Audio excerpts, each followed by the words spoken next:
l'Archetype Linux, qui est une distribution basée sur Fedora, qui propose KDE par défaut. Je l'ai trouvé dans la liste d'attente de DistroWatch. Comme d'habitude, tous les détails techniques se trouvent dans le descriptif. Et maintenant, je lance la vidéo. J'espère que le son ne sera pas trop pourri. On verra ça. Bon, c'est une Fedora 21, tout ce qu'il y a de plus classique. C'est de bien démarrer déjà. Voilà. Donc là, je vais baisser un peu le son. Hurler. Voilà, ça sera mieux comme ça. Donc voilà, c'est un logo de lapin quand ça démarre. J'ai connu plus inventif.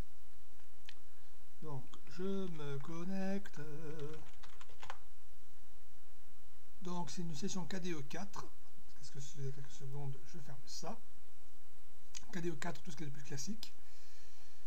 Et préparez les sacs à vomi, car nous avons les icônes, roulement de tambour, Numix Cycle, oui. Gerbi, gerba, pardon, excusez, c'est le cri du cœur. Donc, si vous n'avez pas les icônes Numix, vous pouvez déjà foutre le camp, c'est fait. Donc, elle est basée sur la Fedora 21. Par défaut, allez, lance-toi, sale bête.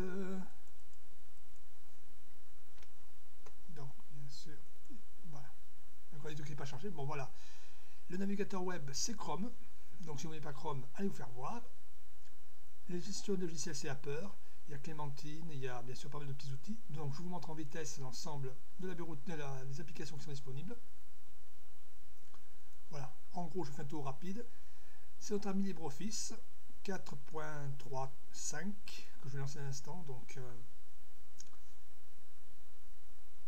voilà. LibreOffice 4.35 avec le superbe thème Oxygène. Enfin, il faut aimer. Parce que les 30 secondes, je vais vérifier un truc. Parce que là, c'est bon. Je vais vérifier par rapport au son que ça ne hurle pas trop. Donc, c'est à peu près les icônes les plus supportables de l'ensemble. Clémentine pour l'audio. Bon, les outils de développement. Outils graphiques, on a tous les outils KDE possibles et imaginables, même The Gimp. Inkscape, pour la version 0.49 qui est disponible. Je ne l'ai pas lancé, donc je ne peux pas vous dire. Oui, c'est la version 0.49. Avec la présentation, je dirais que c'est elle.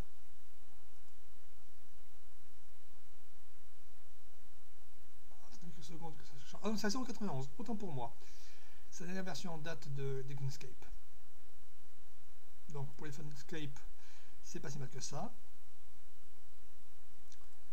Ensuite, qu'est-ce qu'il y a comme autre outil? Bon, comme je l'ai dit, pour tout ce qui est outil internet, donc il y a transmission pour les clients BitTorrent. L'email, c'est Thunderbird. Aggregator, donc il y a quand même pas mal de trucs classiques, quoi. La Logitech classique de. Il y a Skype aussi pour les personnes qui sont intéressées. Navigateur, il y a Conqueror et Chrome. Bon, si vous aimez Firefox, vous serez obligé de l'installer à la main. Dommage. Qu'est-ce qu'il y a d'autre comme outil? Bon, il y a les jeux classiques, bien sûr. Play on Linux, si vous avez des jeux Windows qui ne peuvent pas passer autrement. Et vous avez aussi Winnet pour les outils Windows. Utilitaire, on a des utilitaires classiques, donc c'est vraiment l'environnement KDE, tout ce qui est de plus classique. Donc je ne vais pas m'apesantir plus que ça dessus. Par contre, j'ai noté qu'il n'y a pas de lecteur. Ah, si, il y a VLC, je pensais que VLC n'était pas là, autant pour moi. Je l'avais mal vu. Donc il y a les outils classiques, voilà. Oui, comme je l'ai précisé dans l'article, au début l'ensemble est en franglais. Ce qui se ressent au niveau du gestionnaire de fichiers, parce que voilà, on se retrouve avec des dossiers utilisateurs en anglais. Donc pour les avoir en français, c'est un peu ennuyeux. Je vous fais la manipulation en espérant que je ne vais rien oublier. Je ne sais pas si MC est installé. Non, bien sûr. Donc je vais installer MC. Et je vais vous montrer comment on peut récupérer les répertoires utilisateurs en français. J'aurais très bien pu aussi passer par Rapper, mais comme je l'ai précisé dans l'article, celui-ci a tendance à péter un câble quand je veux installer un paquet tiers. Il dit que le paquet n'est pas signé alors que ça passe très bien par la ligne de commande. Cherchez l'erreur. Voilà, donc là. Donc on va se mettre les répertoires utilisateurs en français. Alors, si mes souvenirs sont bons, c'est dans local, share. Non, c'est pas là, c'est dans notre config. Voilà, c'est ça. Alors, je ne sais plus comment on fait déjà. Ouais, donc c'est ça. Donc, ce que je vais faire par sécurité, je vais les mettre dans un répertoire qui par défaut. Ah, mais sinon je sais comment faire, oui. Donc là, on va faire F4. On va modifier, on va mettre FR. Donc, je ne sais pas si ça a fonctionné, mais on verra bien, ce sera la surprise du chef. Et on fait xdg user drs update. Et ça ne fonctionne pas. Bon, d'accord, j'ai compris.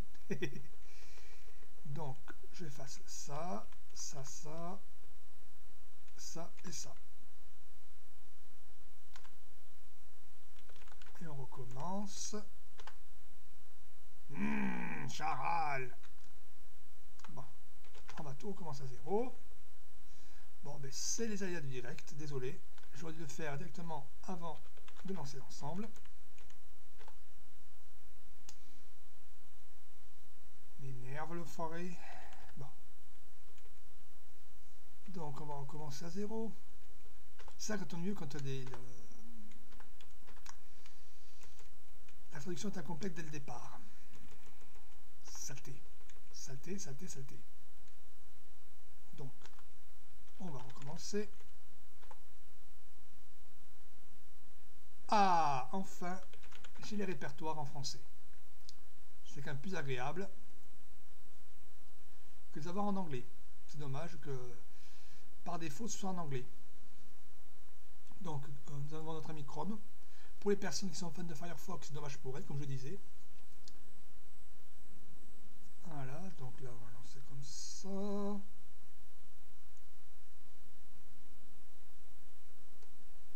Donc, je vais aller sur le site officiel de l'Archetype Linux. Enfin, l'Archetype.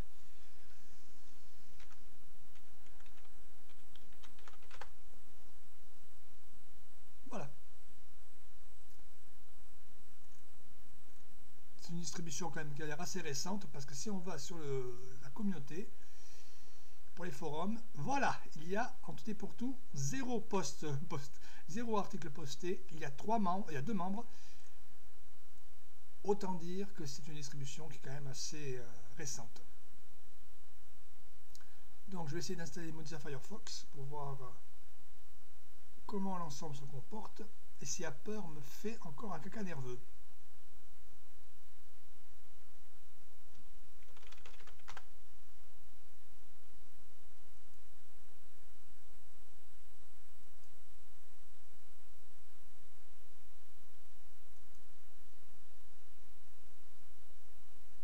Tiens, pourquoi ça s'en a mis bookmarks?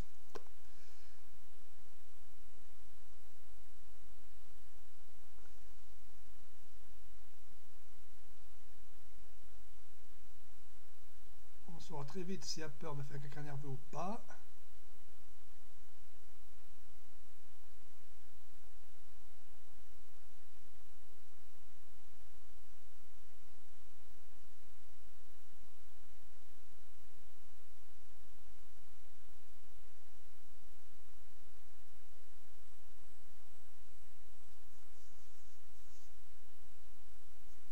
Donc pendant ce temps-là, on peut lancer quelques outils complémentaires. Et voilà, il me refait le caca nerveux, je vous le montrer. Et chaque fois,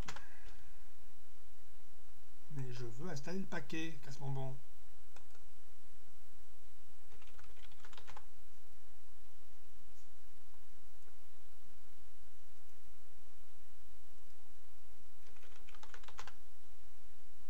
Bon, vous avez vu le bug? Si vous savez m'expliquer, je suis preneur. Donc, je vais passer par le terminal. ça me désespère ce genre de bug.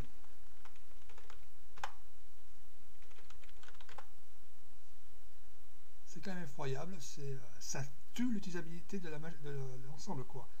Je ne sais pas si j'ai droit au même bug sur la Fedora KDE, mais si c'est le cas, ça peut faire très mal. Ce qui serait étonnant qu'il laisse passer un tel bug chez Fedora.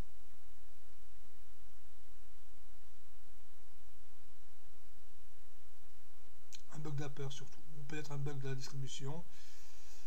Enfin, j'en sais rien, mais quand même, je voulais vous montrer ce bug, ce qui est quand même assez étrange.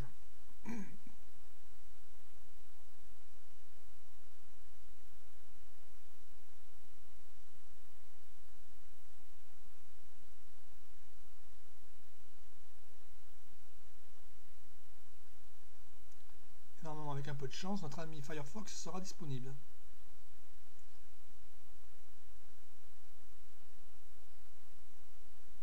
J'ignore si ce sera en français ou pas. On va le savoir très très vite. Alors, Internet.